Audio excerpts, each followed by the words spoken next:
भाई सच में कल के पेपर में अच्छे मार्क्स स्कोर करना चाहते हो तो वीडियो के नीचे अगर आपको सच में लग रहा है कि मैं आपके लिए मेहनत कर रहा हूं तो एक कमेंट तो चाहिए दोस्तों। लगातार मैथ के पेपर से लेके इस पेपर तक की बारी है। कल मैंने डीसी के ऊपर पूरा का पूरा एक लेक्चर आपको बना दिया। अराउंड 1.5 घंटे में आप पूरा डीसी कंप्लीट कर सकते हो। अब मैं कोशिश करूंगा कि मुझे मेरे ऑफलाइन का भी टाइम हो रहा है, तो मेरे पास जितना टाइम है मैं कोशिश करूंगा कि एसी का पार्ट पूरा कंप्लीट हो जाए। अगर पूरा नहीं कंप्लीट हुआ तो इसका पार्ट 2 मैं आपको शाम को आके एक दे दूंगा, क्योंकि अभी मेरा जस्ट ऑफलाइन क्लास है। पर जितना होगा इसमें मैं कंप्लीट करूंगा, कोशिश करूंगा कि कंप्लीट हो जाए।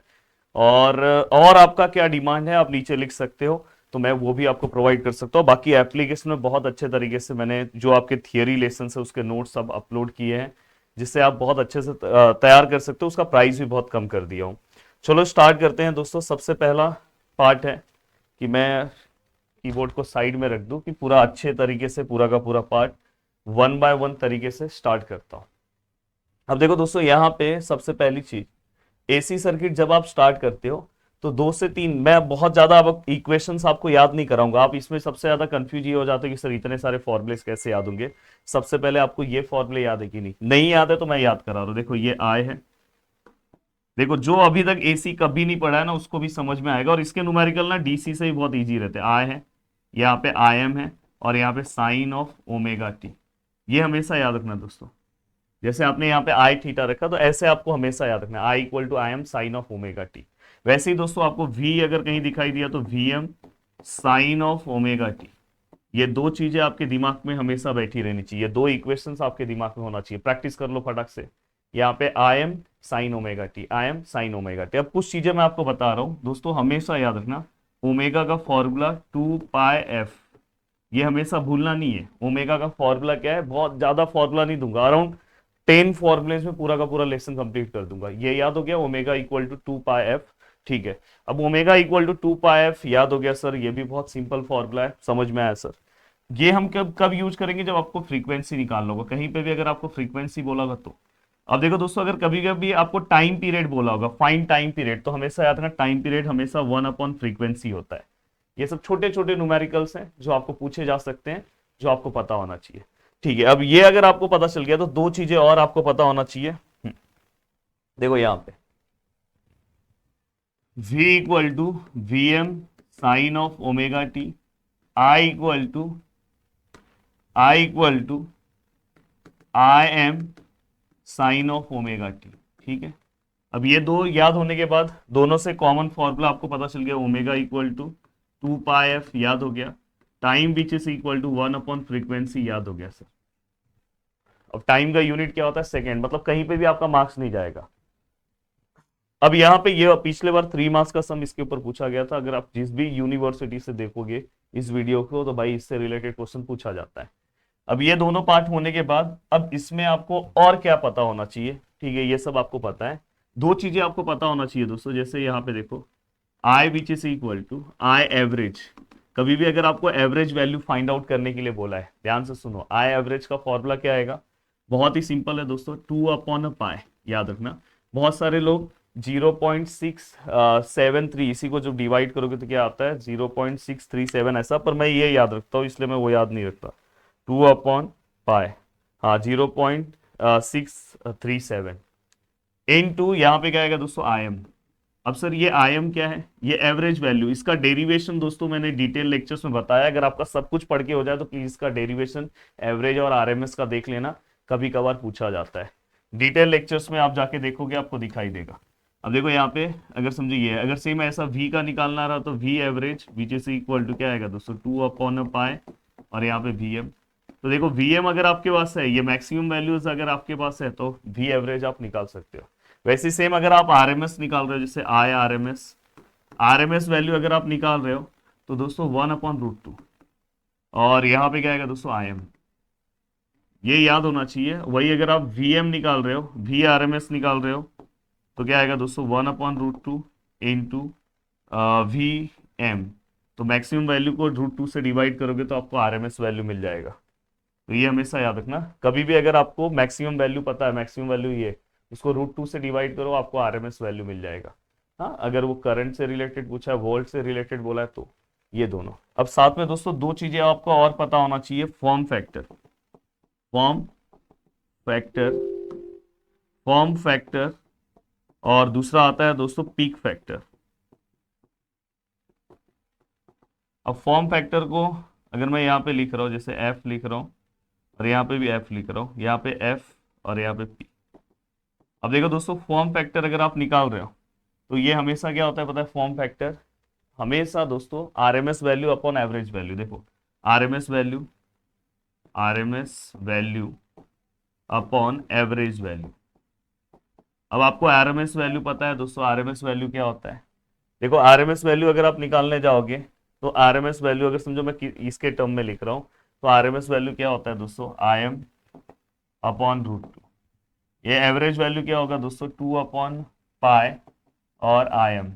ये आई एम आप कैंसिल कर दो। अब देखो इसका कैलकुलेशन करो, 1/√2 डिवाइड बाय 2/पाई, तो इसका आंसर आया 1.11।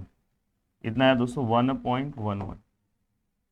और वही अगर आप यहाँ पे पीक फैक्टर निकालने जाओगे तो पीक फैक्टर अपन कैसे निकालते हैं दोस्तों? यहाँ पे आपको क्या करना है पता है?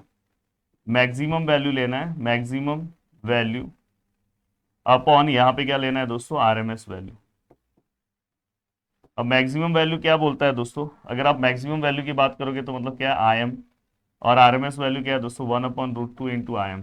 आरएमएस आया तो √2 से डिवाइड करना है और एवरेज आया तो 2/पाई से डिवाइड करना है, ये ध्यान रखना। अब देखो ये दोनों कैंसर। अब इसको अगर लिखो 1/1/√2 तो इसका सीधा आंसर आया दोस्तों 1.41414। ये फिक्स है। तो यहाँ पे कुछ बेसिक चीजें आपको पता चल गई। अब चलते हैं इससे रिलेटेड न्यूमेरिकल फास्ट सॉल्व करते हैं। अब देखो दोस्तों यहाँ पे मस्त न्यूमेरिकल आपको समझ में आएगा। ये देखो पहला न्यूमेरिकल, देखो यहाँ पे अगर आप ध्यान से देखोगे एक एक कंपोनेंट पढ़ो। अल्टरनेटिंग करंट हमें दिया हुआ है, देखो यहाँ पे आई है, यहाँ पे क्या है दोस्तों 141.4 साइन ऑफ 314t। ठीक है, हर बच्चे को समझेगा। द मैक्सिमम वैल्यू हमें फाइंड आउट करना है। देखो इसको मैं कंपेयर कर रहा हूँ, कंपेयरिंग अबो इक्वेशन विथ, किससे कंपेयर करूं दोस्तों? अगर आप ध्यान से ऑब्जर्व करोगे तो इसमें से सर किससे कंपेयर करूं? आई वाला इससे कंपेयर होगा। तो यहाँ पे हम क्या लिखेंगे दोस्तों? I which is equal to I M sine of omega T. अब यहाँ पे आई एम की जगह पे क्या आया दोस्तों? आई एम, ये देखो ये वाला जो आई एम है, आई एम की जगह पे यहाँ पे क्या आया दोस्तों? 141.4 एम्पियर आएगा ना दोस्तों, क्योंकि करंट है ना। तो ये मैक्सिमम करंट अपने को मिल गया, मतलब अपना पहला पार्ट हो गया 141.2। नेक्स्ट क्या निकालना है? फ्रीक्वेंसी। फ्रीक्वेंसी किससे मिलता है दोस्तों? मैंने हमेशा आपको बोला omega, omega omega which is equal to क्या होता है? 2πf। और हमें ओमेगा दिया है जो टी के पहले क्या है सर? 214 2π/f। नेक्स्ट स्टेप में 2π इससे डिवाइड कर दो। देखो यहाँ पे 314 divide by 2π, the answer is frequency which is equal to 49.97 है। आप इसको डायरेक्टली 50 लिख सकते हो। Frequency which is equal to 50 hertz. ठीक है सर, ये भी हो गया। The last one is third part दोस्तों, हमें पूछा है टाइम पीरियड। ये पहला पार्ट है, ये दूसरा पार्ट है, और तीसरा पार्ट हमें पूछा है दोस्तों time period. Time which is equal to 1/फ्रीक्वेंसी। अब 1/फ्रीक्वेंसी क्या होगा दोस्तों? 1/फ्रीक्वेंसी कितना है दोस्तों? 50, विच इज इक्वल टू, देखो 1/50 विच इज इक्वल टू 0.02। अब दोस्तों यहाँ पे क्या आएगा दोस्तों? सेकेंड। टाइम है ना दोस्तों।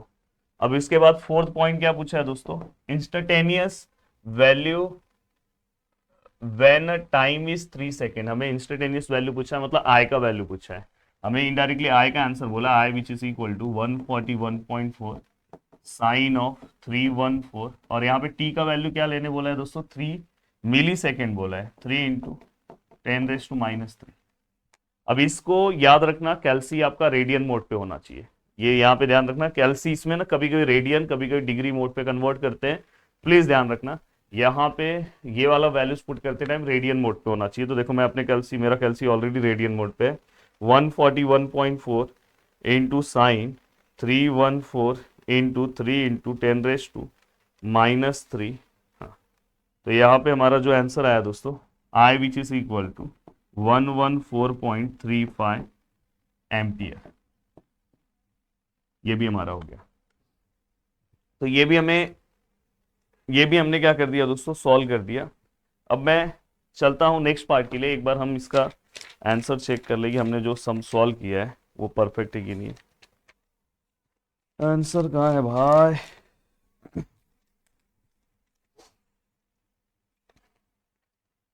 यस, 114.35 0.02 एकदम परफेक्ट है। हाँ, एकदम परफेक्ट हमारे सभी आंसर्स आए हैं। ठीक है, कोई दिक्कत नहीं है सर। अब सेम टू सेम ऐसा ही सेम न्यूमेरिकल, ये देखो एग्जाम में पूछा गया न्यूमेरिकल है, क्वेश्चन पेपर का ही ले लिया हूँ डायरेक्ट कि आपका काम हो जाए। अब देखो ये अगर आपने कवर किया तो ये न्यूमेरिकल यूं ही आप एक झटके में कवर कर सकते हो और आपके अंदर कॉन्फिडेंस आएगा। अल्टरनेटिंग करंट ऑफ फ्रीक्वेंसी, हमें फ्रीक्वेंसी दिया है दोस्तों, कितना दिया है, 50 हर्ट्स। ठीक है sir. Has a maximum value, maximum values मतलब दोस्तों, मैक्सिमम वैल्यूज किसका दिया है दोस्तों, एम्पियर है, मतलब करंट है, मतलब आईएम है 12 एम्पियर। बस डेटा आपको पता होना चाहिए। Equation of instantaneous value of current, आपको इक्वेशन चाहिए। इक्वेशन क्या होता है दोस्तों, पहला मैं सॉल्व करो, I equal to I M sine of omega T. तो I which is equal to I M कितना है दोस्तों, 12 साइन ओमेगा का वैल्यू कितना आएगा दोस्तों, ओमेगा 2 पाई एफ। एफ का वैल्यू हमें दिया है दोस्तों, 2 पाई एफ चाहिए तो लिखो 2 पाई एफ, ओहो 2 पाई 2 पाई एफ और इंटू टी कितना है, वैल्यू ऑफ टी। तो वैल्यू ऑफ टी, अच्छा इक्वेशन चाहिए ना, तो यहाँ पे टी ऐसे ही रहेगा। ठीक है, I which is equal to 12 sine 2 into pi into F. F का वैल्यू कितना है दोस्तों, 50 और इंटू टी। अब यहाँ पे देखो दोस्तों, हमें बस ये अंदर का कैलकुलेशन निकालना है, बाकी कुछ नहीं सॉल्व करना है। देखो यहाँ पे 2 into pi into 50 which is equal to, देखो I which is equal to 12 sine 314.15। ये इसका इंस्टेंटेनियस इक्वेशन आ गया, यही हमें बोला है। The time taken reach 9.6 ampere for the first time. अब यहाँ पे हमें क्या बोला है कि यहाँ पे हमें find time taken to reach. अब देखो हमें यहाँ पे इनडायरेक्टली टी निकालना है। अब यहाँ पे हमें क्या करना है दोस्तों, इस एम्पियर में पहुंचने के लिए कितना टाइम लगेगा। इनडायरेक्टली अपने को क्या दिया, करंट, कुछ मैक्सिमम नहीं दिया है दोस्तों, ये इनडायरेक्टली हमें आई दिया है। तो आई का वैल्यू कितना है, I which is equal to 12 sine 314.15 T. Yes, what is I, 9.6 ampere है दोस्तों, 12 साइन 314.15 टी। अब यहाँ पे अगर हम ध्यान से देखें तो 9.6 डिवाइड बाय 12, अगर हम देखें तो यहाँ पे हमारा आंसर कितना है दोस्तों, 0.8 साइन 314.15 है क्या, 15 टी। नेक्स्ट स्टेप में क्या होगा दोस्तों, ये जो साइन है यहाँ पे आएगा तो इनवर्स होगा। तो देखो दोस्तों यहाँ पे मैं अगर इसको इनवर्स करूँ तो sine inverse of answer which is equal to, तो यहाँ पे कितना आया, ये देखो ये वाला पार्ट को साइन इनवर्स, ये साइन है ना, यहाँ पे लेकर होगा साइन इनवर्स ऑफ 0.8 निकालो तो कितना आएगा, 0.927 और यहाँ पे 314.15 टी है। बस उसको डिवाइड करो, जो हमारा आंसर आया दोस्तों डिवाइड बाय 314.15 करो, तो आपको यहाँ पे टी का जो वैल्यू मिल रहा है दोस्तों वो कितना मिल रहा है, 29517 इंटू 10⁻³ सेकेंड। तो ये हमें यहाँ पे प्रॉपर आंसर मिल रहा है। तो यहाँ पे हमारा ये पार्ट बहुत ही अच्छे तरीके से दोस्तों हमने कंप्लीट कर दिया। ठीक है सर, ये वाले पार्ट से रिलेटेड अगर वैल्यूज को अगर मैं चेक करूँ, क्योंकि बुक में यहाँ पे इसका वैल्यूज अलग है, तो उसके अकॉर्डिंग यहाँ पे जो आंसर है वो अलग आएगा, क्योंकि यहाँ पे बुक के अकॉर्डिंग वहाँ पे 50 है और 60 है और हमारा 50 है। तो आप एक बार क्रॉस चेक करना कि आपका आंसर भी ये आया कि नहीं आया। एक बार मैं भी क्रॉस चेक कर ले रहा हूँ।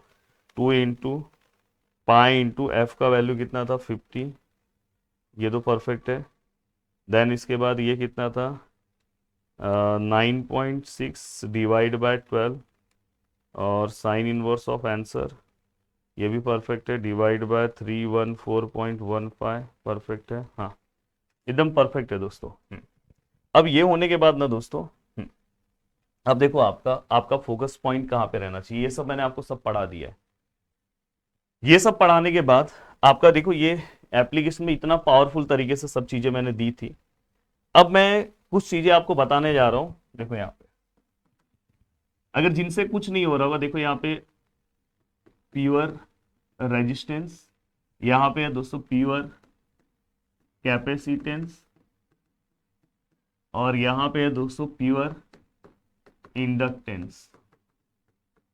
सबसे पहले आपको ना, जो बच्चा फर्स्ट टाइम पढ़ रहा है, मैं ना ये वाले पार्ट को इधर करता हूँ, इसको यहाँ करता हूँ।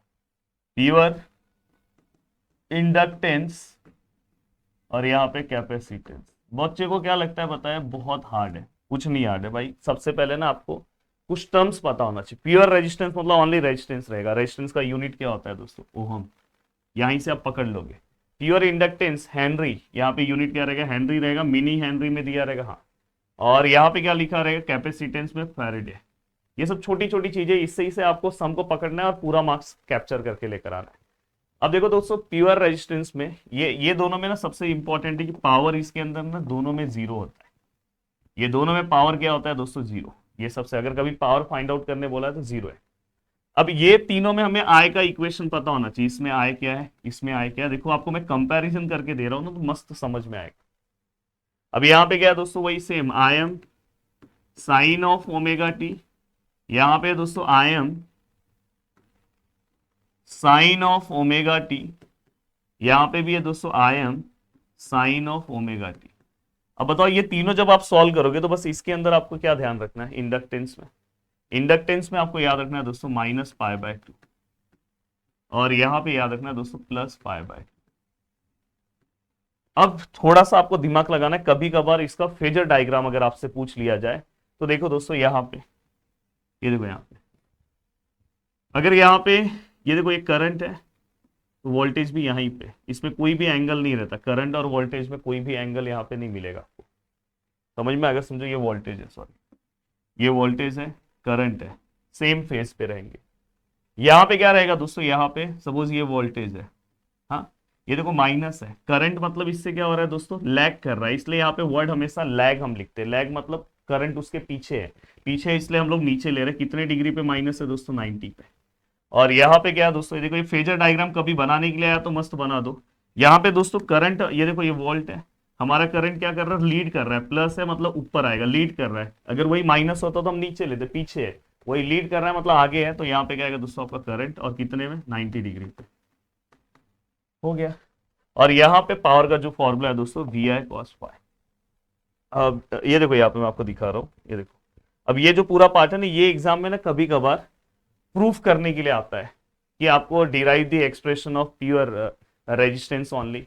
तो मैंने ना बहुत सिंपल फंडा बताया। देखो इक्वेशन, ये आपको याद है, V equal to VM sine omega T. Ohm's law आपको पता है, ठीक है, ओहम्स लॉ पता है, I इक्वल टू V/R। देखो V/R ऐसी है, पर V का इक्वेशन आपको पता है ना, VM साइन ओमेगा टी, ठीक है। अब यहाँ पे VM/R क्या आएगा दोस्तों, I, क्योंकि V/R क्या होता है, I होता है। VM/R मैक्सिमम, अगर वोल्टेज है तो करंट भी मैक्सिमम मिलेगा। तो कोई इक्वेशन मिल गया, यही आपको चाहिए था ना, ये देखो मिल गया। तो ये याद रखना अगर कभी डिराइव करने आया तो ये, और इसके लिए देखो एक रेजिस्टेंस बना दिया, करंट है, एक झटके में हो जाएगा। मतलब अगर आपको ऐसा कोई डेरिवेशन आया तो देखो, अब देखो ये देखो इसका फेजर डायग्राम, ये फेजर डायग्राम मस्त एक झटके, दोनों क्या है, इन फेज है। अब यहाँ पे ये होने के बाद दोस्तों देखो, power equation V into I होता है। अब V का equation VM sine omega T, I का आपको याद है I M sine omega T. इस पूरे को सॉल्व किया, साइन स्क्वायर का फॉर्मूला अप्लाई किया, 1 माइनस cos 2 थीटा अपॉन 2। बाद में इसको डिराइव किया। ये वाला पार्ट ना हमेशा हम जीरो कंसिडर करते हैं। क्या करते हैं, जीरो, ये वाला पार्ट हम लेते हैं। तो इसलिए इसका इक्वेशन क्या है, कभी भी अगर आपको आया पावर का तो VRMS अपॉन IRMS। क्या है इक्वेशन दोस्तों, VRMS, पावर का फॉर्मूला क्या है, VRMS IRMS। अब सोचो ये बोर्ड पे आपका तीनों पार्ट कवर अप हो गया। वैसे सेम प्योर इंडक्टेंस का चाहिए तो देखो ये सिंपल नोट्स देखो यहाँ पे, हाँ, प्योर इंडक्टेंस में ना एक और चीज मैं आपको याद करा दे रहा हूँ।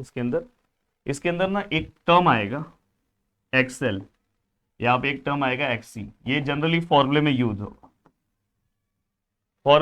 होगा, दोस्तों। अब XL का जो फॉर्मूला है दोस्तों 2πfL, और इसका दोस्तों 1/2πfC। ये याद रखना। कभी भी अगर आपको इंडक्टेंस बोला कहीं पे भी फाइंड आउट करने के लिए तो आपको ये फॉर्मूला यूज करना है।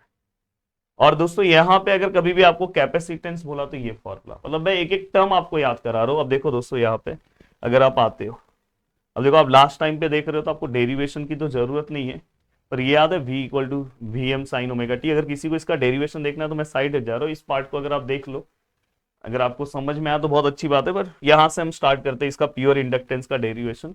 बट मेरा मेन मोटो है, देखो लास्ट इक्वेशन मैंने आपको याद करा दिया है। हमेशा यहाँ पे क्या होता है माइनस, देखो मैंने आपको इंडक्टेंस में माइनस लिख के दिया है, ये देखो आपको याद है। मतलब आप करंट निकालो प्योर इंडक्टेंस है तो इस फॉर्म में इक्वेशन लिखना है आपको, वही मैक्सिमम करंट निकालो इस फॉर्म में लिखो। वही अगर देखो दोस्तों यहाँ पे, अब देखो इसमें प्योर इंडक्टेंस है ना दोस्तों, मैंने बोला था इसमें पावर जीरो होता है, तो देखो नेक्स्ट स्टेप में कहीं पे पावर देखो जीरो है। और देखो ये देखो फेजर डायग्राम भी याद करा दिया, जो जरूरी है वो याद करवा दिया। लैग होता है, देखो यहाँ पे लैग वर्ड लिखा है। और वही दोस्तों उसके अंदर अब देखो, अब यहाँ पे देखो पावर जीरो है। अब नेक्स्ट आएगा दोस्तों कैपेसिटेंस, आपको ये इक्वेशन देखो v equal to V M sine omega T, ये अगर आपको देखना है तो चार्ज का इक्वेशन से हम कैपेसिटेंस का c इंटू वी से हम इसको डिराइव करते हैं। ये सब मैंने एप्लीकेशन में बहुत अच्छे से सब समझाया है, बट अभी आपके पास उतना टाइम नहीं, ये आपको याद हो गया एक्सी 1/2 एफ मैक्सिमम सब में यूज होने वाला है दोस्तों। एंड ये आपका फाइनल इक्वेशन, ये तो आपको याद करा दिया ना, I equal to I M sine omega T plus pi by 2। और उसके बाद इसमें भी पावर क्या आएगा आपका, देखो ये इसका फेजर डायग्राम याद है आपको, दिखा के दिया हूं। और इसमें दोस्तों यहाँ पे भी क्या आएगा, 90 का एंगल बनने की वजह से दोस्तों यहाँ पे पावर फैक्टर भी यहाँ पे जीरो है। तो यहाँ पे दोस्तों अगर हम ध्यान से देखें तो पावर का भी आंसर क्या है दोस्तों, जीरो है। तो इनडायरेक्टली ये चार्ट आपके लिए कितना अच्छा है, इसके लिए एक कॉमेंट कर सकते हो कि नहीं। आपको लास्ट टाइम में ऐसे ही पढ़ना है, अगर आपको ये पूरा चार्ट याद है तो आपका काम हो गया। अब ये पूरा काम होने के बाद दोस्तों, अगर ये आपने पूरा काम सही से कंप्लीट कर दिया,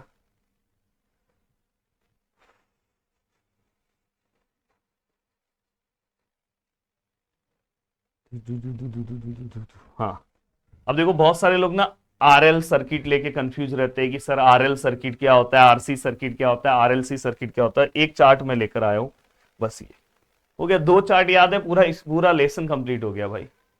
अब देखो दोस्तों यहाँ पे हमेशा याद रखना, आरएल सर्किट में आपको एक रेजिस्टेंस रहेगा और एक इंडक्टेंस रहेगा, तो समझ जाना वो आरएल सर्किट है।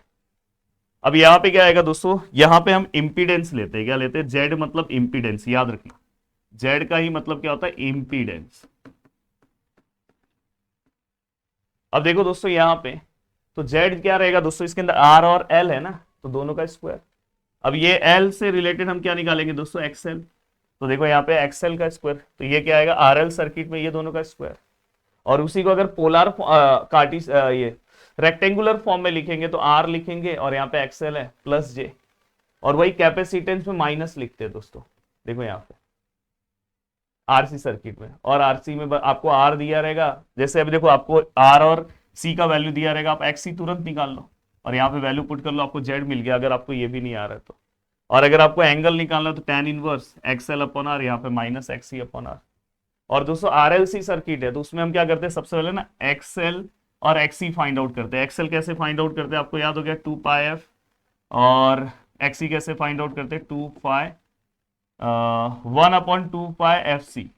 अब ये दोनों में जो ग्रेटर है, सपोज एक्सएल ग्रेटर है तो same formula R square plus यहाँ पे क्या आएगा दोस्तों एक्सएल माइनस एक्सी, वही अगर एक्सी ग्रेटर है तो एक्सी माइनस एक्सएल हो गया।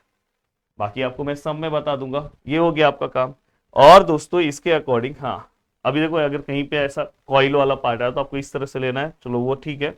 अब लास्ट टाइम पे ये देखो, ये याद रखना, कहीं पे अगर आपको इंपीडेंस बोला तो मतलब जेड निकालना है, कहीं पे अगर कहीं पे आपको इंडक्टेंस बोला, इंडक्टेंस ये वर्ड याद रखो, इंडक्टेंस मतलब क्या निकालना है दोस्तों, एल।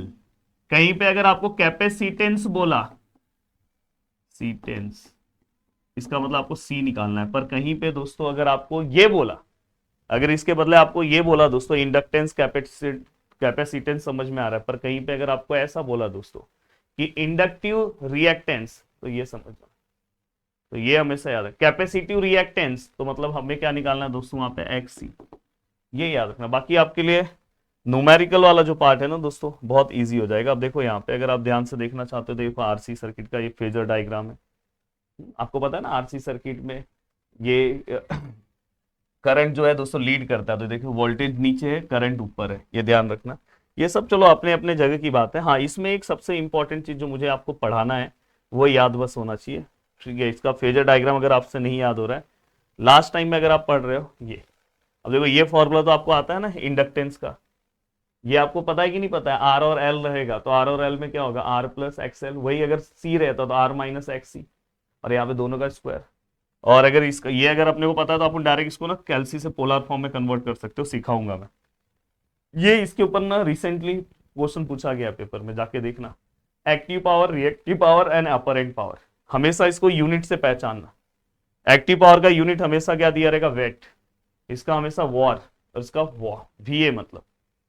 अब यहाँ पे वीए है, वोल्ट एम्पियर दिखाई दे रहा है, तो समझ जाना दोस्तों अपरेंट पावर है। तो देखो मैं आपको याद कर रहा हूँ, एक्टिव पावर याद हो गया, एक्टिव के बाद एक्शन के बाद रिएक्शन आता है, रिएक्टिव पावर, ठीक है याद हो गया। रिएक्टिव पावर के बाद दोस्तों अपरेंट पावर।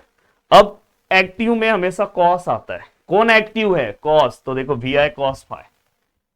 और रिएक्टिव में दोस्तों क्या आएगा, वी आई साइन फाई, ठीक है।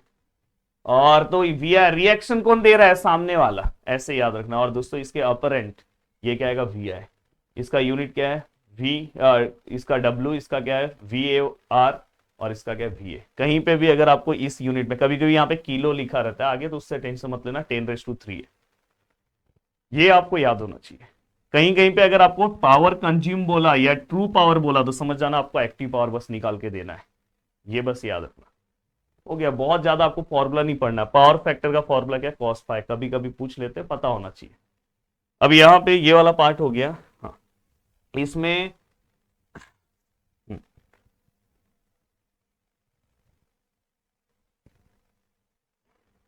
देखो ये सब मैंने आपको बता दिया।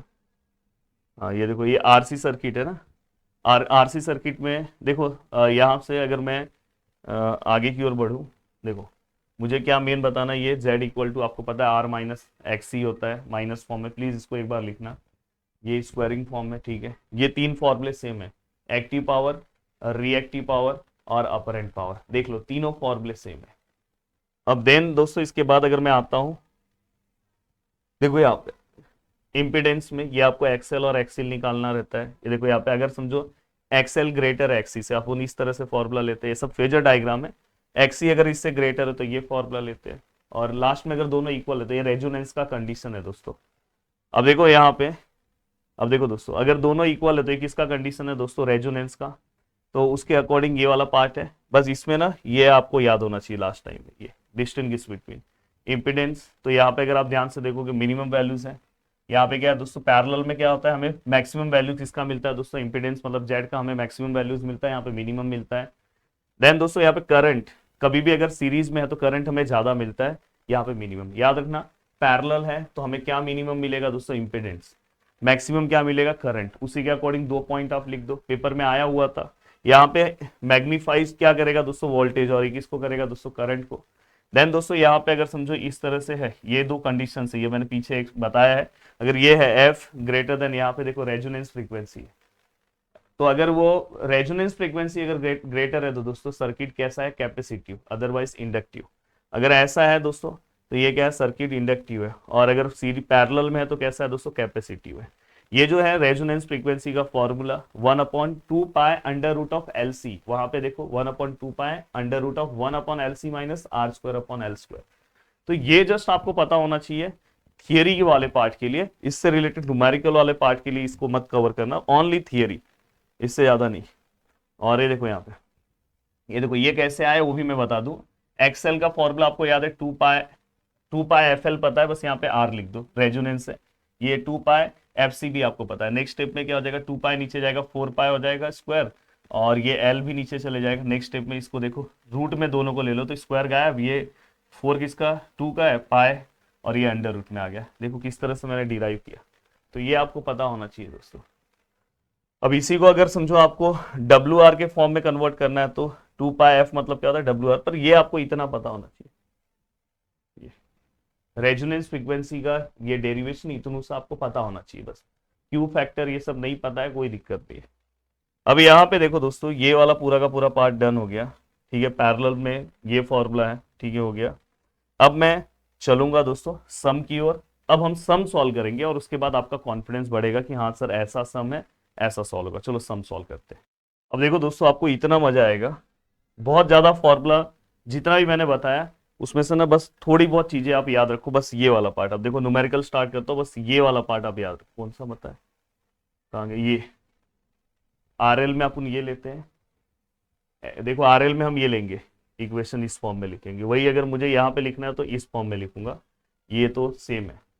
अब देखो दोस्तों यहाँ पे मैं आ रहा हूँ, देखो न्यूमेरिकल सॉल्व कर रहा हूँ, एक झटके में आपको न्यूमेरिकल सॉल्व करने आएगा, ध्यान से देखो, ये देखो सबसे पहले क्या करेंगे दोस्तों, यहाँ पे a coil of 100 millihenry. अब एक कॉइल है जिसके अंदर ये है कनेक्टेड विथ 25 रेजिस्टेंस सीरीज में, तो देखो यहाँ पे और यहाँ पे क्या है, रेजिस्टेंस है, इसको आप पहले भी बना सकते थे। हाँ, अब यहाँ पे ठीक है, अब यहाँ पे क्या है दोस्तों, ये हमें एल का वैल्यू कितना दिया है, 100 मिली हेनरी, रेजिस्टेंस का वैल्यू कितना दिया है, 25 ओहम। इसके अकॉर्डिंग अगर मैं देखूं, देखो दोस्तों हमेशा याद रखना, इसके अकॉर्डिंग जो वोल्टेज रहेगा उसको हम वी एल बोलेंगे, इसके अकॉर्डिंग जो वोल्टेज रहेगा उसको हम वी आर बोलेंगे। और यहाँ पे जो हमेशा वोल्टेज दिया रहेगा, आपको देखो कुछ दिया होगा 230 वोल्ट, ये टोटल वोल्ट है, ये हमेशा याद रखना 230 वोल्ट, और ये फ्रीक्वेंसी कितना है दोस्तों, 50 हर्ट्ज। तो कभी भी अगर आपको करंट निकालना है पूरे सर्किट का तो आप ये वाला यूज करना। हाँ, अगर करंट आपको स्पेसिफिक इसका कुछ वोल्ट निकालना है तो ये आपको यूज करना है, ये ध्यान रखना है। अब देखो पहला क्वेश्चन, एक एक क्वेश्चन का फॉर्मेट समझो। इंडक्टिव रिएक्टेंस, इंडक्टिव रिएक्टेंस मैंने आपको रिएक्टेंस वर्ड बोला था तो मैंने बोल दिया था एक्सएल और एक्सी।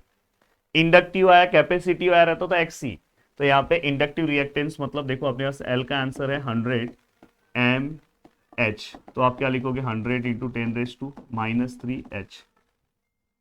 अब यहाँ पे ये वाला पार्ट होने के बाद अगर मैं इंडक्टिव रिएक्टेंस निकालू, इंडक्टिव रिएक्टेंस मतलब एक्सएल क्या आएगा formula 2πfL, 2 into pi into F, F कितना है दोस्तों 50, और into L 100 into 10⁻³ the value of XL which is equal to what, value of XL क्या आएगा, चलो मैं कैलसी लेता हूँ, फटाफट सॉल्व हो जाएगा दोस्तों अगर आपको कॉन्सेप्ट समझा तो। अब देखो दोस्तों यहाँ पे 2 इंटू पाई इंटू एफ कितना है दोस्तों 50 इंटू 100 इंटू 10⁻³ तो यहाँ पे हमारा आंसर कितना आएगा दोस्तों 31.41, 31 पॉइंट क्या आएगा दोस्तों 41, 31.41 और 5 ओहम, याद रखना। अब ये हो गया दोस्तों, इम्पिडेंस निकालना है, इम्पिडेंस इसी में। अब देखो इम्पिडेंस का फॉर्मूला क्या है, थोड़ा ध्यान से देखो, ये कौन सा सर्किट हो गया, आरएल। आरएल में क्या फॉर्मूला था दोस्तों, आर प्लस जे एक्सएल, याद है आपको। आर कितना है सर, आर है सर 25, सर जे एक्सएल कितना है सर 31.41। अब इसको ना आप डायरेक्ट पोलार में कन्वर्ट कर सकते हो कैल्सी में। देखो यहाँ पे मैं आपका कैल्सी सबसे पहले कॉम्प्लेक्स मोड में लो, मोड में जाओ 2 पे जाओ, कॉम्प्लेक्स मोड में आए 25 लिखो प्लस, पहले ये जे मत लिखना, हमारे कैल्सी में आए है, पहले ये नंबर लिखना 31.41 और साथ में दोस्तों यहाँ पे आई लिखना, आई मैंने मेंशन कर दिया, कैल्सी में देखो यहाँ पे आई है ENG की जगह पे डायरेक्ट आएगा। अब मुझे इसको पोलर फॉर्म में कन्वर्ट करना, शिफ्ट पे जाओ 2 पे जाओ 3 पे क्लिक करो, डायरेक्ट बाय डायरेक्ट ये पोलर फॉर्म में आएगा और यहाँ पे कुछ आपको ऐसा मिलेगा 144 और ऐसा, और इसको SD पे क्लिक करोगे ना प्रॉपर दिखेगा 0.898। हाँ एक यहाँ प्रॉब्लम है, कैल्सी ना डिग्री मोड पे रखना, मैंने कैल्सी देखो मेरा रेडियन मोड पे है, ये कन्वर्ट करते ना इसलिए देखो यहाँ पे आंसर इस तरह से है, रेडियन है, मैं तुरंत इस डिग्री मोड पे पहले कर लूँ, देखो 3 पे डिग्री। अब यहाँ पे अगर मैं लिखूँ, अब देखो मैं यहाँ पे लिख रहा हूँ 40, यहाँ पे लिख रहा हूँ 25 प्लस 31.41 आई, शिफ्ट पे 2 पे 3 पे। अब देखो यहाँ पे प्रॉपर आंसर देगा आपको, ये वाला पार्ट तो सेम आएगा, ये वाला पार्ट देखो डिग्री में कितना है 51.48, ठीक है। अब यहाँ पे भी आप इम्पिडेंस है ना तो ऐसे आप ओहम यूनिट दे के रख सकते हो।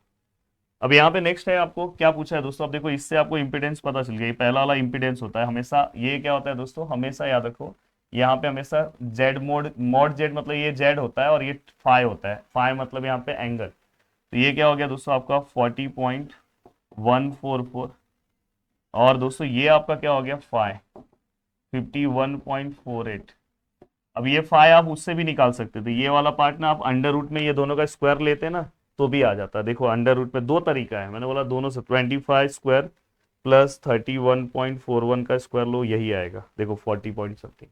ये वाला मैंने आपको सिखाया tan इनवर्स ले लो, tan इनवर्स के बाद आपको क्या करना है, tan इनवर्स के बाद tan इनवर्स के बाद आपको क्या रखना है दोस्तों, सेकेंड वाला पार्ट क्या है, 31.41 डिवाइड बाय 25, देखो 51 पॉइंट समथिंग। मतलब अपने पास बहुत तरीके हैं दोस्तों, आपको जैसे सॉल्व करना है वैसे आप सॉल्व करो, कोई दिक्कत नहीं। ठीक है सर। अब ये होने के बाद अब हमें क्या करना है दोस्तों, current through the circuit. Circuit के थ्रू कभी भी करंट निकालना है, सेकेंड पार्ट, मतलब अपने को इनडायरेक्टली आई टोटल निकालना है, तो हमेशा वी टोटल अपॉन जेड होना चाहिए। जेड मतलब उसके अंदर दोनों आ गया ना। अब वी टोटल आपके पास मैंने बोला कि हमेशा यही रहता है 230, एंड डिवाइड बाय जेड का वैल्यू कितना है दोस्तों, 40.144। एंड देखो दोस्तों 230 divide by 40.144 which is equal to I T which is equal to 5.729 ohm, sorry ampere. ठीक है, ये भी हो गया। अब थर्ड पार्ट अगर मैं लिखूं यहाँ पे, देखो voltage drop across each element, आपको वोल्टेज ड्रॉप निकालना है।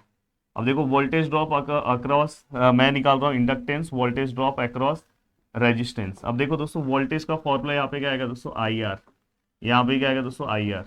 अब इसका करंट हमेशा याद रखना, इसमें करंट दोनों जगह पे सेम होगा, सीरीज में करंट हमेशा क्या होता है, सेम।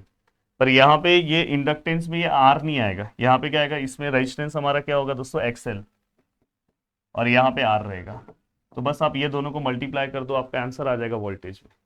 अब ये होने के बाद दोस्तों एक्टिव पावर, देखो पूछा है ना, मैंने हमेशा बोला active power, true power, consume power, ऐसे ही बोला रहेगा। Active power which is equal to V I cos phi. V का वैल्यू है आपके पास, हाँ यहाँ पे वी का वैल्यू आरएमएस वाला वैल्यू चाहिए, वी का आरएमएस वाला वैल्यू हमें चाहिए दोस्तों, ये याद रखना। आई का भी हमें आरएमएस वैल्यू चाहिए, और हमें यहाँ पे क्या चाहिए दोस्तों, कॉस फाई चाहिए। तो यहाँ पे आप वो आपके पास जो वी और आई वाला वैल्यूज है वो आप यूज कर सकते हो, पर यहाँ पे वी का आई थिंक टोटल वाला वैल्यूज ही आपको लिखना है। तो इसका फाइनल आंसर मैं आपको बता दे रहा हूँ क्या है। इसका फाइनल आंसर आएगा दोस्तों, देखो वी का टोटल वैल्यू 230 लेना है, आई का जो हमने टोटल आई निकाला है वो लेना है, और कॉस फाई, फाई का कौन सा वैल्यू लोगे दोस्तों, ये देखो ये निकाला है 51 पॉइंट समथिंग। तो यहाँ पे पूरा आपका 820 समथिंग आपका आंसर आएगा। तो मैं चाहता हूं कि प्लीज सभी लोग इस न्यूमेरिकल को सॉल्व करो और अच्छे मार्क्स स्कोर करो। अब देखो मेरे पास टाइम कम है, तो मैं अब आपको न्यूमेरिकल का फंडा सिखा दिया। अब देखो कुछ न्यूमेरिकल्स मैं ऐसे डायरेक्ट आपको बता दे रहा हूँ, अब डायरेक्ट समझ भी जाओगे, कोई तकलीफ नहीं होगा। एक न्यूमेरिकल मैंने पूरा सॉल्व करा दिया ना। अब देखो यहाँ पे the series circuit having resistance 10 ohm, resistance कितना है, 10 ओहम है। कैपेसिटेंस कितना है दोस्तों, देखो इसके पहले मैंने जानबूझ के आरएल लिया, तब आरसी लिया, तो आपका टेंशन खत्म। 150 है, तो देखो यहाँ पे 150 यहाँ पे देखो माइक्रो, यहाँ पे क्या है दोस्तों, यहाँ पे अगर ये वाला सिंबल अगर आपको दिखाई दिया तो हम हमेशा 10⁻⁻⁶ लेंगे। एम वाला सिंबल दिखाई दिया, मिली वाला दिखाई दिया, माइक्रो दिखाई दिया तो 10⁻⁻⁶, मिली रहा तो 10⁻⁻3। एंड आई का करंट दिया है दोस्तों, करंट आई, तो हमें यहाँ पे दिया है सिंगल फेज, दिखाई दे रहा है 50 हर्ट्ज फ्रीक्वेंसी, वो सब है। पहला हमें कैपेसिटिव रिएक्टेंस, मैंने बोला है रिएक्टेंस मतलब देखो सबसे ज्यादा इंपॉर्टेंट होता है, क्या फाइंड आउट करना है वो समझना, प्लीज पीछे मत देखो। रिएक्टेंस मतलब मैंने बोला था इंडक्टिव आएगा तो एक्सएल और कैपेसिटिव आएगा तो एक्ससी। एक्ससी का फॉर्मूला आपको याद करा दिया 1/2 पाई एफ सी। अब देखो 1/2 पाई एफ का वैल्यू है, सी का वैल्यू है अपने पास, जस्ट रखा ही हो गया। इसलिए मैंने अब आपको पुटिंग तो आ गया, मैंने एक सम में बता दिया, तो आपका भी टाइम बचेगा। अब यही तरीका होता है बहुत सारे, एक बार पूरा कॉन्सेप्ट समझ लो, कुछ न्यूमेरिकल सॉल्व लो, कुछ न्यूमेरिकल आप डायरेक्ट देख सकते हो। इसलिए अगर आपसे पॉसिबल हो तो जो मैंने एप्लीकेशन में बनाया है कोर्स दोस्तों, वो अगर ले सकते हो तो ले लो। बहुत सारे न्यूमेरिकल सॉल्व कराऊं, आप नोट से बहुत सारा फटाफट देख सकते हो। अब नेक्स्ट है दोस्तों इंपीडेंस। यहां मत देखो, पहले सोचो इंपीडेंस मतलब क्या होता है, जेड। अब दोस्तों ये कैपेसिटी है तो इसमें माइनस आएगा, तो देखो आर माइनस जेड एक्स सी। मैंने आज को इसके पहले देखो कितना मैंने पावरफुल ये वन शॉट बनाया, आपको इसके पहले दोस्तों एक्सएल दे दिया, अब एक्सी दे दिया। अब यहाँ पे देखो ये लिखा, ये आपको कैसे कन्वर्ट करते कैलसी से, ये आ गया, ये आपका क्या है जेड है, ये आपका फाई है, सेम न्यूमेरिकल। पावर फैक्टर क्या है दोस्तों, पावर फैक्टर मतलब कॉस फाई, ये जो आंसर है वो कॉस फाई में लिख दो। देखो नेक्स्ट स्टेप पे लिखा होगा कॉस फाई में, देखो। और हमेशा याद रखना आरएल में क्या होता है, लीड होता है कि लैग होता है, तो आरएल में लीड होता है, सॉरी आरसी में लीड होता है, आरएल में लैग होता है, इसलिए यहाँ पे लीड्स लिखा हूं। अब उसके बाद क्या निकालना है दोस्तों, सप्लाई वोल्टेज, मतलब हमें क्या करना है, वी का वैल्यू निकालना है, क्योंकि यहाँ पे वी का वैल्यू दिया नहीं है। तो अगर अपने को आई वाला फॉर्मूला पता है, आई टोटल आई अपने को पता है, शायद दिया है, और अपने को दोस्तों जेड भी पता है टोटल, और अपने को तो ये वाला अपन फॉर्मूला यूज कर सकते हैं जैसे हमने पीछे निकाला था। देखो इसी में ना फॉर्मूला कल के पेपर में ऐसे ही घूम घूम के आएगा। अब देखो आपको ये फॉर्मूला पता है, I which is equal to V upon R, पर आर की जगह पे यहाँ पे क्या आएगा जेड, यहाँ पे टोटल। अब देखो यही फॉर्मूला पीछे यूज हुआ रहेगा, देखो अब देखो यहाँ पे जेड ले लो, वी आपका आ जाएगा, मल्टीप्लाई कर दो, हो गया वी आ गया। अब नेक्स्ट क्या है दोस्तों, देखो यहाँ पे एक्टिव पावर, एक्टिव पावर का फॉर्मूला क्या है, V I cos phi, reactive power का क्या है, वी आई साइन फाई। देखो बस दोनों का यूनिट याद रखना, एक का वी, देखो वी आई, देखो ये एक्टिव पावर मैंने सॉल्व भी कर दिया है, और ये रिएक्टिव पावर साइन फाई, इसका यूनिट वेट है, इसका यूनिट वी ए आर, और लास्ट वाले का क्या है वी ए। बोलो हो गया, समझ में आया दोस्तों आपको। अब देखो अब एक सम मैंने आपके लिए चॉइस किया आर एल सी सर्किट, तीनों हो गया। अब एक हार्ट तो मेरे लिए चलना चाहिए दोस्तों, अभी मेरा ऑफलाइन का भी टाइम हो गया, बहुत लेट हो गया। चलो, the series circuit having resistance 10 ओम। अब यहाँ पे इंडक्टेंस कितना है दोस्तों 0.1 हेनरी, कैपेसिटेंस कितना है 150, is connected to one phase 220 या 200, ये सब दिया है। इंडक्टिव रिएक्टेंस मतलब अपने को एक्सेल निकालना है। एक्सेल कैसे आएगा दोस्तों, आपके पास इंडक्टेंस है, ठीक है, ये हेनरी में दिया है, ठीक है, 2 पाई एफ, देखो 2 पाई एफ एल सेम आ गया। दूसरा क्या है, कैपेसिटिव रिएक्टेंस आता है एक्सी 1/2 पाई एफ सी, लिखा, हो गया sir. Net reactance, yes net reactance मतलब आपको क्या करना है, जो ग्रेटर है उसमें से स्मॉलर को माइनस करना है, मतलब एक्सएल माइनस एक्सी। देखो यहाँ पे एक्सएल ग्रेटर है तो एक्सएल माइनस एक्सी किया, तो ये आपका नेट आ गया। अब दोस्तों इसके बाद क्या है, इंपिडेंस। अब इंपिडेंस हम कैसे निकालेंगे, आपको फॉर्मूला पता है, जब एक्सएल और एक्सी आता है तो जो ग्रेटर है वो माइनस वो लिखते हैं, पीछे याद करवाया, ये हो गया। या तो आप ऐसे भी जा सकते हो, Z equal to R plus J, यहाँ पे एक्स लिख सकते हो, एक्स मतलब जो आपका आंसर आया माइनस करने पे ये है, ये लिखो। और इसको कैसे कन्वर्ट करते कैलसी से आपको पता है, ये आपको जेड मिल गया, ये आपको फाइव मिल गया पूरे का। अब जेड और फाइव मिल गया, अब इन्होंने क्या बोला है, करंट, करंट निकालना है, तो आपको पूरे सर्किट का जेड मिल गया। पूरे सर्किट का आपको वोल्टेज पता है क्या, यहाँ पे स्टार्टिंग में दिया हुआ है, देखो ये पूरे सर्किट का वोल्टेज है, पीछे मैंने सिखाया तीनों सम इसलिए सेम कॉम्बिनेशन का लिया, आ गया। अब यहाँ पे सर पावर फैक्टर निकालना है, पावर फैक्टर का फॉर्मूला होता है कॉस फाई। सर अब भी आपने फाई निकाला, ये देखो यहाँ पे कॉस फाई। इतने कम टाइम में इतना अच्छा आपको पार्ट मिल रहा है दोस्तों, तो ये हो गया। शायद इसमें और है, एक्टिव पावर और रिएक्टिव पावर सेम फॉर्मूला, कुछ भी अलग नहीं है, एक्टिव पावर का वही फॉर्मूला, रिएक्टिव पावर का वही फॉर्मूला है। अब मैं चलता हूं दोस्तों नेक्स्ट सम की ओर, और नेक्स्ट सम सॉल्व कर रहा हूं। अब आपके अंदर कॉन्फिडेंस बहुत अच्छा डेवलप हो चुका है इस सर्किट, इस पार्ट का। अब नेक्स्ट पार्ट में सॉल्व कर रहा हूं, फिर आगे की ओर बढ़ते हैं। अब गाइस यहाँ पे देखो मैंने आपका पेपर का सम लाया है, और सम का मार्क्स देख सकते हो, और मस्त एक झटके में अगर आपका पूरा कॉन्सेप्ट क्लियर है तो आप आराम से सॉल्व कर सकते हो पेपर में कोई भी सम, क्योंकि आपका मैंने पूरा कॉन्सेप्ट कवर कर दिया। देखो कॉइल कंज्यूम, क्योंकि मुझे लेट हो रहा है इसलिए थोड़ी बहुत चीजें मैं आपको बता दे रहा हूँ, आप आराम से सम तो सॉल्व कर लोगे, क्योंकि ऑलमोस्ट मेरा 2 बजे का ही क्लास है, 1:45 हो गया है ये जब मैं लेक्चर बना रहा हूँ। तो अब देखो यहाँ पे कंज्यूम 1 किलो वेट पावर। अब देखो आपको मैंने ना पावर में 3 तरह दिया था, एक एक्टिव पावर, एक रिएक्टिव पावर और एक अपरेंट पावर। तीनों के यूनिट को ध्यान दो, यहाँ पे वेट था, यहाँ पे VAR था, यहाँ पे VA था। इसमें से बताओ फिर ये क्या दिया है, यहाँ पे वेट लिखा है, किलो मतलब 10⁻3, मतलब अपने को ये एक्टिव पावर दिया, इसलिए देखो मैंने यहाँ पे लिखा है, समझा करो। ऐसा न्यूमेरिकल में कुछ और आया तो टेंशन मत लेना। फ्रॉम 50 हर्ट्ज मतलब ये फ्रीक्वेंसी है, सिंगल फेज AC सप्लाई, क्योंकि इसमें 3 फेज का भी टॉपिक आता है। And volt ampere input is volt ampere, volt ampere मतलब अपने को ये, मतलब अपने को ये वाला पार्ट दिया, कितना दिया है दोस्तों वोल्ट एम्पियर, या तो आप ये ले सकते हो VA हमें दिया है, कितना दिया है दोस्तों 2 किलो VA। तो यहाँ पे देखो मैंने इसको डायरेक्ट VI लिख दिया है, इसका मतलब क्या होता है, VI होता है ना यहाँ पे, और ये 2 किलो, तो किलो मतलब 10⁻3, यहाँ पे मैंने इसको 10⁻3 में कन्वर्ट किया। एंड इफ द रेजिस्टेंस का वैल्यू हमें 10 ओहम दिया है, ठीक है। Find the following parameter with respect to coil. सबसे पहले देखो मैं क्या कर रहा हूँ पता है, कुछ भी नहीं देख रहा हूँ, पहले तो मुझे ये दोनों में कुछ तो रिलेशन पता है। पावर का फॉर्मूला क्या होता है, VI cos फाई, T का वैल्यू है, ठीक है, लिखा। VI का अपने को डायरेक्ट वैल्यूज दिया है 2 × 10⁻3, 10⁻3 कैंसिल 1/2, cos इनवर्स 1/2 अगर आप करते हो। अब देखो ये सब आपको अब आने लगा करने, cos inverse 1/2, directly answer 60 degree यहाँ पे हमारा ये एंगल मिला, ठीक है, पहला काम हो गया। ये एंगल फाई मिला मतलब अपने को फेज एंगल का मार्क्स मिल गया। अब फेज एंगल मिला तो पावर फैक्टर आप निकाल सकते हो, कॉस फाई, 2 काम हो गया। अब उसके बाद दोस्तों हमें इंपिडेंस निकालना है, पर यहाँ पे क्या प्रॉब्लम पता है इंपिडेंस निकालने का, कि अपने को इंपिडेंस का एक फॉर्मूला डायरेक्ट पता है। हमें कौन सा फॉर्मूला पता है, Z = R² + XL, क्योंकि यहाँ पे अगर आप ध्यान से देखोगे तो यहाँ पे देखो रेजिस्टेंस है और साथ में इंडक्टेंस, मतलब ये RL सर्किट है, समझ में आ रहा है सब में। तो ये आर स्क्वायर और एक्सएल सर आपने पीछे बताया था, स्क्वायर करेंगे या तो वो आर प्लस जे एक्सएल वाला फॉर्मूला, पर प्रॉब्लम है यहाँ पे एल तो दिया ही नहीं है, और यहाँ पे हमें आर पता है, आर पता है और जेड भी नहीं पता है। ऐसे केस में आपको ट्राइंगल बनाना है, ये ध्यान रखना। ट्राइंगल में आपको पता है दोस्तों, ये हाइपोटेनियस जेड है, ये अपोजिट वाला एक्सएल है, और यहाँ पे आर है। वैसे एक्सी का भी बनता है। अब आपको कॉस थीटा का फॉर्मूला पता है, एडजेसन अपन हाइपोटेनियस, एडजेसन क्या है आर, हाइपोटेनियस जेड। पूरा कॉन्सेप्ट वाइज लास्ट टाइम पे बता रहा हूँ, वन शॉट वीडियोस में इतना कोई नहीं कवर करा के देगा। जेड कॉस फाई नीचे गया। अब यहाँ पे आपके पास आर का वैल्यू है दोस्तों 10, कॉस फाई का वैल्यू 60, इस पूरे को सॉल्व करो आपको जेड मिल जाएगा। प्लीज कमेंट में आंसर लिखना जेड। अब जेड आपको मिल गया, ये आपके पास है, आर भी आपके पास है, तो आप बताओ एक्सेल फाइंड आउट कर लोगे कि नहीं।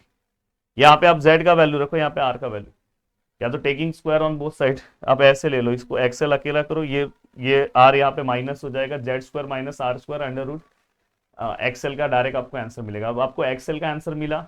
एक्सेल मतलब यहाँ पे क्या बोला है दोस्तों, एक्सेल मतलब वैल्यू ऑफ इंडक्टेंस बोला है ना, तो एक्सेल से आप वैल्यू ऑफ इंडक्टेंस निकाल सकते हो। एक्सेल वैल्यू इंडक्टेंस नहीं है दोस्तों। एक्सेल से आप कैसे निकालोगे मैं आपको बता रहा हूँ। XL which is equal to क्या लिखोगे, 2πfl, यहाँ पे एक्सेल का वैल्यू रखो, ये सब वैल्यूज रखो, यहाँ से आपको एल मिलेगा, यही इंडक्टेंस है। अगर एक्सेल मतलब क्या होता है दोस्तों, वहां पे रिएक्टेंस, इंडक्टिव रिएक्टेंस, ये टर्म्स याद होना चाहिए। अब सर ठीक है सर एक्सेल आ गया, सर यहाँ तो जेड भी मिल गया ना अपने को, जेड भी हो गया, ये भी हो गया, ठीक है, ऊपर का चारों पार्ट हो गया। अब यहाँ पे sir voltage and current equation. अब देखो दोस्तों, वोल्टेज और करंट इक्वेशन क्या होता है, मैं यहाँ पे आपको बता रहा हूँ। वोल्टेज का इक्वेशन क्या था, V equal to V M sine of omega T, I equal to I M sine of omega T, ठीक है।